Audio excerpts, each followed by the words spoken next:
बिस्मिल्लाहिर्रहमानिर्रहीम। अस्सलाम वालेकुम नाज़रीन कराम, मैं हूं मखदूम शहाबुद्दीन और आप देख रहे हैं मेरा फेसबुक और यूट्यूब चैनल।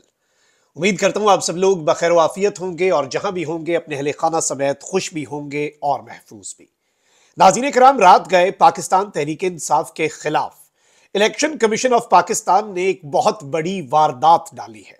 और इस वारदात को अगर एक बारीक वारदात कहा जाए, और इस वारदात का कोई तोड़ भी नहीं है सिवाय आगाही के, क्योंकि इस वक्त पाकिस्तान तहरीक इंसाफ को ट्रैप किया जा रहा है, पाकिस्तान तहरीक इंसाफ को हर जानिब से फंसाया जा रहा है। और अब जो इलेक्शन कमीशन ने काम कर दिया है, और ये कब हुआ है, अब से कुछ ही घंटों के अंदर सुबह 9 बजे पेशावर हाई कोर्ट ने केस की समाअत रखी है। पेशावर हाई कोर्ट में पाकिस्तान तहरीक इंसाफ को बल्ले का निशान वापस मिलने के इम्कानात बहुत ज्यादा हैं, इम्कानात रोशन हो चुके हैं। और इस सब के अंदर इलेक्शन कमीशन ने उससे पहले ही पीटीआई को एक इस तरह का धचका पहुंचाया है जो अच्छा खासा नुकसान कर सकता है। क्यों, इस पर बात कर लेते हैं। नून लीग जो है वो इस वक्त अपने होश जो है वो खो बैठी है और इदारों के ऊपर एक और हमला किया है। नून लीग के एक रहनुमा ने मेन स्ट्रीम टीवी चैनल पर बैठकर, और इस वक्त पाकिस्तान के इदारों को भी देखना होगा कि जैसे वो कहते हैं ना कि एक नहीं दो पाकिस्तान है इस वक्त। एक पाकिस्तान जो है वो उनके लिए है जिनकी सहूलतकारी हो रही है, एक पाकिस्तान उनके लिए। इसी तरह से कहीं दो इदारे तो नहीं है या दो एस्टैब्लिशमेंट्स तो नहीं है या फिर दो तरह के म्यारात तो नहीं है कि एक जमात इदारों के ऊपर हर्जा सराई करती रहे और अटैक्स करती रहे। तो इसमें एक और इंपॉर्टेंट फैक्टर भी है, और ये सब कुछ किस तरह से नून लीग के गले पड़ सकता है वो एंगल डिस्कस करना है। क्योंकि नवाज शरीफ की वजारत उज़्मा अभी भी खतरे में है। एस्टैब्लिशमेंट की तरफ से जो पैगाम पहुंचा है वो वजारत उज़्मा का नहीं है, ऑफर लेटर जो है वो वजारत उज़्मा का नहीं बल्कि एक और ओहदे का है। तो इसे हम उस तनाजुर में भी देख लेंगे। सुप्रीम कोर्ट ऑफ पाकिस्तान में भी बहुत बड़ा मैच पड़ गया है और काजी फाइज ईसा साहब को एक बड़े चैलेंज का सामना करना पड़ेगा ऑनरेबल चीफ जस्टिस को। और ये एक अहम तरीन डेवलपमेंट है जो आपके सामने रखनी है। अगर अभी तक आपने इस वीडियो को लाइक नहीं किया तो लाइक जरूर करने। आपके लाइक्स और कमेंट्स हमारे लिए बहुत ज्यादा अहमियत के हामिल हैं, क्योंकि हमारे चैनल्स को रिपोर्ट किया जाता है। इस असर को जाहिर करने में आपके लाइक्स और कमेंट्स जो हैं वो एक बहुत अहम किरदार अदा करते हैं। अब नाज़रीन इकराम, दो तीन चीजें हैं जो आपने समझनी है। एक तो नून लीग जो है वो इस वक्त, जाहिर बात है, वो साबका जो लोग हैं, साबका इदारों के जो लोग हैं उनके ऊपर तनकीद करते रहते हैं। नवाज शरीफ साहब ने लाहौर में जो एक जलसा किया, या उनके लिए जो एक जलसा पूरे निजाम ने फैसिलिटेट करके करवाया, जिसके बाद से अभी तक वो आवाम में नहीं निकल रही, इतनी हिम्मत ही नहीं हो रही। अब तो मंसूर अली खान साहब भी चढ़ दौड़े हैं कि नवाज शरीफ की क्या पॉलिसी है, नवाज शरीफ को पता ही नहीं है। इमरान खान नवाज शरीफ की जगह होता अभी तक 15 इंटरव्यूज दे चुका होता, नवाज शरीफ एक इंटरव्यू भी नहीं दिया किसी साफी को, क्योंकि नवाज शरीफ साहब भाग रहे हैं, उन्हें खुद नहीं पता कि उन्होंने क्या करना है। और यही होता है जब आप विजनलेस हो और जब आप लीडर हो नहीं बल्कि आपको जबरदस्ती धक्के से लीडर बनाने की कोशिश की जाती हो। अब नवाज शरीफ साहब जो हैं उन्होंने, आपको पता है कि एक मरतबा इससे पहले इंतकाम की बात की थी कि हमने अपना मामला अल्लाह पे छोड़ दिया। पहले कहते थे कि हमने एहतसाब करना है, फिर इसहाक डार साहब ने स्टेटमेंट दी क्योंकि शहबाज शरीफ साहब को बुलवा लिया गया था और शहबाज शरीफ साहब को यह बताया गया था कि भाईजान अपने भाई को समझाएं और इन्हें कहें कि जरा अकल को हाथ मारे नवाज शरीफ साहब जो हैं, और नवाज शरीफ साहब अकल को हाथ मारे और ये इस तरह के कामों में ना पड़े। शहबाज शरीफ साहब फौरी गए और उसके बाद इसहाक डार ने कह दिया कि जी हम अपना मामला अल्लाह पे छोड़ते हैं। लेकिन नवाज शरीफ साहब इस वक्त सुधर नहीं रहे। नवाज शरीफ साहब के जावेद लतीफ साहब हैं और कभी ये कहते हैं कि जी साबका एस्टैब्लिशमेंट के जो लोग हैं वो अभी भी इमरान खान की सहूलत कारी कर रही है। तो फिर मौजूदा एस्टैब्लिशमेंट के लिए एक बहुत बड़ा चैलेंज है कि भाई रिटायर्ड लोग किस तरह से इन्फ्लुएंशियल हो सकते हैं, रिटायर्ड लोग किस तरह से सहूलत कारी कर सकते हैं, रिटायर्ड लोगों का किस तरह से असर रसूख हो सकता है। मुझे इस बात की वजह से समझ नहीं आई थी। अब जी नून लीग के मियां जावेद लतीफ ने बहुत बड़ा इल्जाम लगाया और उन्होंने कहा कि जनरल राहील शरीफ, जनरल बाजवा और जनरल फैज हमीद आलमी ताकतों के लिए काम करते रहे। अब सवाल यह बनता है, देखिए दो ही ऑप्शंस हैं। नवाज शरीफ साहब ने इक्तदार में आना है और उन्हें इक्तदार में लाया जा रहा है, या तो ये लोग झूठ बोल रहे हैं कि जनरल राहील शरीफ, जनरल बाजवा और जनरल फैज हमीद आलमी ताकतों के लिए काम नहीं करते थे, या अगर ये सच बोल रहे हैं तो फिर इतनी आसानी से जाने तो नहीं देना चाहिए। और नवाज शरीफ साहब के हवाले से ये चीज भी डिस्कस हो रही है, इससे पहले भी बहुत मरतबा हुई कि नवाज शरीफ साहब ने आके कोई ना कोई शरारत करनी है। देयर इज अ रीजन कि 3 मरतबा नवाज शरीफ साहब लाए गए, तीनों मरतबा नवाज शरीफ को प्लांट किया गया, लेकिन तीनों मरतबा नवाज शरीफ की बनी नहीं ताकतवर और हलकों के साथ, मुक्तदरा के साथ नवाज शरीफ साहब की हमेशा से ठन के रही।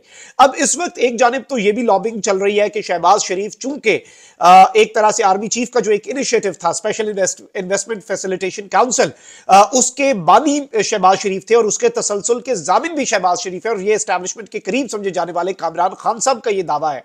तो इस सारे तनाजुर के अंदर शहबाज शरीफ साहब को वजारत उज़्मा पे बिठाना जरूरी है। अब डे टू डे मैटर्स आपको पता है और सारी चीजें कैबिनेट से लेके अप्रूवल्स जो हैं वो आते हैं वजीर आजम के पास। नवाज शरीफ साहब को एक और ऑफर भी की गई है आपकी, क्योंकि हिस्ट्री भी नहीं अच्छी, एस्टैब्लिशमेंट के साथ आपका फड्डा भी हो जाता है। अगर तो आपने अगले 5 साल पूरे करने हैं ना तो आप सदर मुमलिकत बन जाए, आप commander in chief of the armed forces बन जाए। खैर उन्हीं आर्म्ड फोर्सेस के खिलाफ जो गुजरांवाला वाली तकरीर है वो भी सबको याद होगी। उसी आर्म्ड फोर्सेस के जो chief of the army staff था उसके तैयारे को किस तरह से मामला बना हवा में, वो सारी चीजें कोई बहुत बड़ा मामला नहीं। और वही नवाज शरीफ जो कि सुप्रीम कोर्ट पर बाज़ाब्ता पूरी दुनिया के सामने कैमरों के सामने हमला करवा चुका है, इदारों पर हमला करवा चुका है।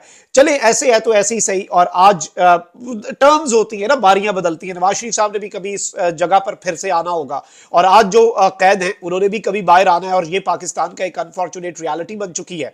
लेकिन इस वक्त इदारों के ऊपर नून लीग की हर्जा सराई जो जारी है और इदारों में अब बेशक वो साबका एस्टैब्लिशमेंट की बात करें, क्या वो मौजूदा एस्टैब्लिशमेंट को पैगाम रसानी कर रहे हैं, क्या मौजूदा एस्टैब्लिशमेंट को मैसेजिंग जा रही है नून लीग की तरफ से कि जी ऐसे नहीं चलेगा, हमने चीजों को इस तरह से करना है। मैं समझता हूं ये बड़े सटल अंदाज के अंदर नून लीग जो है वो कार्रवाई कर रही है और इनकी आदत है ये एस्टैब्लिशमेंट को इस तरह के पैगामात पब्लिक में आके भेजते रहते हैं। आप देखें ना कि सुप्रीम कोर्ट में एक जमानत हुई थी इमरान खान साहब की और उस जमानत के ऊपर किस तरह से साइफर केस वाला जब काजी साहब छुट्टी पे थे पीछे से इंसाफ हो गया तो उसके बाद कैसे इन्हें मिर्चें लगी और back to back press conferences, supreme court के ऊपर अटैक्स और ये सारे मामला किए जा रहे थे। ये सब कुछ जो है ये इंतहाई तशवीशनाक है। अच्छा, एक जानिब ये मामला चल रहा है तो वहीं दूसरी जानिब कुछ और डेवलपमेंट्स भी हैं जो आपके सामने रखना बहुत ज्यादा जरूरी है। और सुप्रीम कोर्ट ऑफ पाकिस्तान में आपको पता है कि जस्टिस मज़ाहिर नकवी साहब जो हैं सुप्रीम जुडिशल काउंसिल में उनके खिलाफ कार्रवाई चल रही है और बल्कि बरोज मंगल, अब तो जब आप ये वीडियो देख रहे होंगे उस वक्त तक हो सकता है कि बुध का दिन का आगाज हो चुका हो, तो हम ये भी कह सकते हैं कल जो होने वाली समाअत है उसमें काजी जो जस्टिस मज़ाहिर नकवी साहब है उनकी एक कॉन्स्टिट्यूशनल पिटीशन भी है 3 रुकनी बेंच के सामने थी और उसके ऊपर उन्होंने स्टे ऑर्डर नहीं दिया और उन्होंने कहा कि सुप्रीम जुडिशल काउंसिल की जो कार्रवाई है वो चलती रहेगी। अब नाज़रीन कराम, जस्टिस एजाजुल एहसन है, सुप्रीम कोर्ट के सीनियर जज हैं और सुप्रीम जुडिशल काउंसिल के रुकन हैं। जस्टिस एजाजुल एहसन साहब ने एक बहुत बड़ा खड़ाक कर दिया है और एक नई मिसाल जो है वो इन्होंने कायम कर दी है और जस्टिस मज़ाहिर नकवी साहब के लिए बड़ा एक आप कह सकते हैं कि एक ठंडी हवा का झोंका, लेकिन काजी साहब के लिए एक बहुत बड़ा चैलेंज है और इसके मदरजात आपने सुनने हैं। मैं पूरी डिटेल्स रखूंगा, फिर इलेक्शन कमीशन ने पीटीआई के खिलाफ जो वारदात डाली है उस पर भी आते हैं। पहले मैं आपको यह बता दूं कि सुप्रीम कोर्ट के सीनियर जज और सुप्रीम जुडिशल काउंसिल के रुकन जस्टिस एजाजुल एहसन ने जस्टिस मज़ाहिर अली अकबर नकवी को जारी शोकाज नोटिस से इख्तलाफात करते हुए जस्टिस मज़ाहिर के खिलाफ सुप्रीम जुडिशल काउंसिल में जारी कार्रवाई पर सवालात उठा दिए हैं। 22 नवंबर 2023 को मैंने सुप्रीम जुडिशल काउंसिल के अरकान के साथ इस कार्रवाई में बैठने से इनकार किया था, जिसमें जस्टिस सैयद मज़ाहिर अली अकबर नकवी को काउंसिल में दायर की गई शिकायत पर दूसरा शोकाज नोटिस जारी किया गया था। मैंने वाज़ेह किया था कि मैं इस इनकार की वजूहात बाद में दूंगा। मैं ये हक रखता हूं कि किसी भी वक्त शोकाज नोटिस जारी करने के हवाले से अपनी वजूहात दे सकूं, जस्टिस एजाजुल एहसन का यह कहना है। इससे पहले कि मैं अपनी वजूहात तहरीर करूं, मैं चाहता हूं कि जिस अंदाज में जस्टिस मज़ाहिर नकवी के खिलाफ सुप्रीम जुडिशल काउंसिल की कार्रवाई की जा रही है इस हवाले से कुछ कहूं। बदकिस्मती से मेरी राय में रिवायात के बरक्स गैर जरूरी हसद के तहत यह कार्रवाई चलाई जा रही है। यानी इन्होंने कहा कि मेरी राय में रिवायात के बरक्स एक गैर जरूरी किस्म का हसद है जिसके तहत यह कार्रवाई चलाई जा रही है सुप्रीम जुडिशल काउंसिल की तरफ से। ऑनरेबल जज साहब का यह कहना है कि सुप्रीम जुडिशल काउंसिल आइन के आर्टिकल 209 के तहत अपनी आईनी जिम्मेदारियां अदा कर सकती है। इस आर्टिकल के मतन में कहा गया है कि सुप्रीम जुडिशल काउंसिल इंतहाई एहतियात और तफसीली बहस के बाद कोई अमल करेगी। यह वो फोरम है जहां पर कोई अक्सरियत नहीं और ना ही मेंबरान में से कोई अक्सरियत के साथ इख्तलाफात कर सकता है। जस्टिस मज़ाहिर नकवी के खिलाफ कार्रवाई में इस अप्रोच की खासी कमी पाई जाती है। डिबेट और डिस्कशन बिल्कुल नहीं है और ना ही इसकी इजाजत दी जाती है। यह आपने नुक्ता समझना है। अच्छा, अब जस्टिस मज़ाहिर नकवी को 22 नवंबर 2023 को दूसरा शोकाज नोटिस जारी करने की कार्रवाई में भी कोई बहस या गौर नहीं हुआ। इस अंदाज में कार्रवाई की वजह से पूरे अमल में नाखुशगवार शकूक व शुबहात पैदा हुए। जिस अंदाज में यह कार्रवाई चलाई जा रही है और जो तरीकाकार अपनाया जा रहा है, मैं उससे इख्तलाफ करता हूं। जहां तक जस्टिस मज़ाहिर नकवी पर लगाए गए इल्जामात का ताल्लुक है, मेरी राय में वो बगैर सबूत और बगैर शहादतों के हैं, उनकी कोई कानूनी हैसियत नहीं और बादी उन नजर में ये हकाइक के मनाफी हैं। और मैं आपको इससे पहले बता चुका हूं कि जस्टिस सरदार तारिक मसूद साहब जो हैं, उनके खिलाफ एक शिकायत को उड़ा के रख दिया मेरे काजी ने, और जो इंडिपेंडेंट जर्नलिस्ट है उन्होंने ये बात कही, और उन्होंने ये बात कही कि जस्टिस मज़ाहिर नकवी पर इल्जामात उन इल्जामात से भी भोंडे हैं जो जस्टिस सरदार तारिक मसूद साहब पर थे। अच्छा, और क्या पता उसी तर्ज का जस्टिस मज़ाहिर नकवी साहब के साथ रवैया रख लेते जो जस्टिस सरदार तारिक मसूद साहब के साथ रखा। अब जस्टिस मज़ाहिर नकवी के हवाले से जस्टिस एजाजुल एहसन ने जो बातें कही हैं वो बड़ी अहम है, और इन्होंने सारे के सारे इल्जामात का जिसे कहते हैं ना कट्ठा चट्ठा खोल के रख दिया है, और आपने जरा ये सुनना है क्योंकि ये चीजें रिकॉर्ड की दुरुस्ती के लिए बहुत इंपॉर्टेंट है। जस्टिस मज़ाहिर नकवी पर मुख्तलिफ जायदादों और ट्रांजैक्शंस के हवाले से एक जैसे इल्जामात लगाए गए हैं। इल्जाम नंबर 5 और 9 इन जायदादों और ट्रांजैक्शन से मुतल्लिक हैं जो जायदादें फाजिल जज के बेटों की हैं। जस्टिस मज़ाहिर नकवी के बेटे प्रैक्टिस करने वाले वकील हैं और हर लिहाज से आजाद शहरी हैं, और उन्हें सुने बगैर निशाना बनाया जा रहा है। यह कार्रवाई और जो इल्जामात लगाए गए हैं वो बराह रास्त जस्टिस काजी फ़ाइज़ ईसा बनाम सदर पाकिस्तान केस में दिए गए फैसले की फाइंडिंग से मुतसादिम हैं, यानी कि जो इल्जामात हैं वो उसी फैसले में जो काजी फ़ाइज़ ईसा बनाम सदर पाकिस्तान था, काजी साहब आपने अपने रेफरेंस वाले फैसले से मुतसादिम हैं। हो सकता है कि कोई भी रेफरेंस इस बात पर दायर किया जा सकता है कि जो जज ये जिम्मेदारी है वो अपने और अपने खानदान के माली तौर पर आजाद अरकान के बारे में इल्म रखे।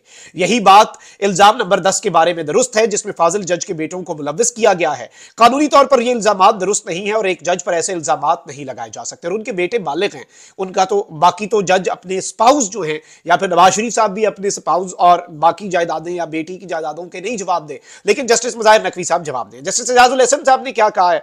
इन्होंने कहा है कि जस्टिस मज़ाहिर अली अकबर नकवी पर लगाए गए इल्जामात का माखज़ यह है कि यह रिकॉर्ड के मुताबिक जायदादें मार्केट वैल्यू से बहुत ज्यादा कम कीमत पर खरीदी गई हैं। शिकायत में इस हवाले से कोई भी काबिल भरोसा शहादत पेश नहीं की गई और हर चीज बदतर है। जस्टिस मज़ाहिर अली अकबर नकवी पर इल्जाम नंबर 7 इसकी बेहतरीन मिसाल है कि कैसे बगैर सबूतों के इल्जामात लगाए गए हैं। बादी नजर में ऐसी कोई भी चीज मौजूद नहीं जिसकी बुनियाद पर सुप्रीम जुडिशल काउंसिल कार्रवाई को आगे बढ़ा सके। मजीद यह कि अगर जज को मेरी तजवीज के मुताबिक वजाहत का मौका दिया जाता तो ये जायदादें उनके टैक्स रिटर्न में डिक्लेयर की गई साबित हो जाती। जहां तक जायदादों की कम मालियत का इल्जाम है तो यह मामला इनकम टैक्स ऑर्डिनेंस के तहत टैक्स हुकाम के जायजे का मामला था, जो इनकम टैक्स ऑर्डिनेंस 2001 के तहत इसको देख सकते थे। ऐसा कोई भी जायजा लिए बगैर जस्टिस मज़ाहिर नकवी पर लगाया गया इल्जाम नंबर 8 को करप्शन की शहादत के तौर पर मामला आगे बढ़ाया गया। अगर नैब समेत कोई भी तफ्तीशी एजेंसी ऐसा करती तो वो अमल काबिल कबूल नहीं होता, क्योंकि बगैर ठोस मवाद के इस तरह की तहकीकात के नताइज शुबहात पर मबनी होते। अब ये चीजें आपने समझनी है कि पूरा पोस्टमार्टम करके उड़ा के रख दिया। अच्छा, अब जस्टिस मज़ाहिर नकवी को सुप्रीम जुडिशल काउंसिल ने जिस बुनियाद पर शो का नोटिस जारी किया है, मैं उसे नाकाबिल कबूल समझता हूं। दानिस्ता तौर पर ऐसी अप्रोच इख्तियार की जाती तो काउंसिल वो गलती ना करती जो उसने अब शो का नोटिस जारी करके की है। जस्टिस मज़ाहिर अली अकबर नकवी को जारी किया गया शो का नोटिस बिल्कुल ऐसे ही है जैसे वो कभी जारी नहीं हुआ, और इसलिए फौरी तौर पर इसे वापस लिया जाना चाहिए। पूरे का पूरा केस उलट पलट के रख दिया जस्टिस एजाजुल एहसन साहब ने, और एक एक चीज दलील के साथ, कानूनी जायजों के साथ की। अच्छा, वहीं दूसरी जानिब आगे बढ़ते हैं क्योंकि टाइम कम है, खबरें बहुत ज्यादा हैं जो मैंने आपकी खिदमत में पेश करनी है। खबर नाज़रीन इकराम यह है कि एक जानिब तो पाकिस्तान तहरीक इंसाफ पार्लियामेंटेरियंस जो कि परवेज खटक की जमात है उसे पगड़ी का इंतखाबी निशान अलॉट कर दिया गया है, लेकिन एक वारदात डाली गई है। एक और सियासी जमात है जिसका टाइटल है, जिसका नाम है पाकिस्तान तहरीक इंसाफ नजरियाती।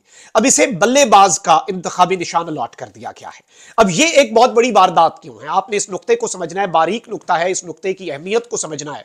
देखें, बल्ला पाकिस्तान के अंदर इंतखाबी निशान होता क्यों है? क्योंकि पाकिस्तान के अंदर बहुत से लोग हैं जो पढ़े लिखे नहीं हैं, और उनका उतना ही हक है पाकिस्तान के फैसलों में, जमहूर में, जितना किसी पढ़े लिखे शख्स का, और उन्हें वो हक होना चाहिए। वो इस मुल्क के शहरी, इस मुल्क के मालिक हैं। जमहूरियत में सबसे ज्यादा ताकत उनके हाथ में है। अब लोग जो हैं, ऑब्वियसली आपको पता है कि बल्ला यानी एक बैट है, बल्लेबाज का निशान क्या है? वो एक बैट्समैन है, बंदा खड़ा है, उसके हाथ में बल्ला भी है। तो अब ये कंफ्यूज करना चाहते हैं। अब आप अंदाजा करें कि ये क्या करना चाहते हैं। ये कंफ्यूज करके पीटीआई का जो वोट है उसे तोड़ना चाहते हैं।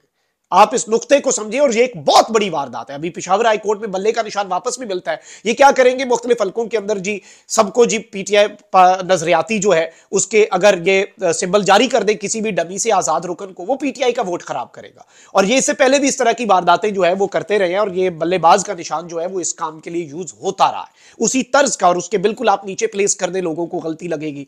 लोग जो पढ़े लिखे नहीं है वो कैंडिडेट का नाम नहीं पढ़ सकेंगे, और ऑब्वियसली ये बात इतने मैसिव लेवल पे कम्युनिकेट करना भी मुश्किल होता है। तो मैं वैसे ही समझता हूं कि ऐसे इंतखाबी निशान तो होने नहीं चाहिए जो कंफ्यूजन क्रिएट करें। इंतखाबी निशान बिल्कुल एंटायरली डिफरेंट होना चाहिए, और दैट्स व्हाट मैटर्स। यही इसका असल है ना, इंतखाबी निशान की जो असल बुनियाद है वो भी इसी चीज पर है। तो ये सारी चीजें बड़ी आम थी जो आपके सामने रखनी थी। अपना बहुत ख्याल रखें। अल्लाह निगहबान। पाक।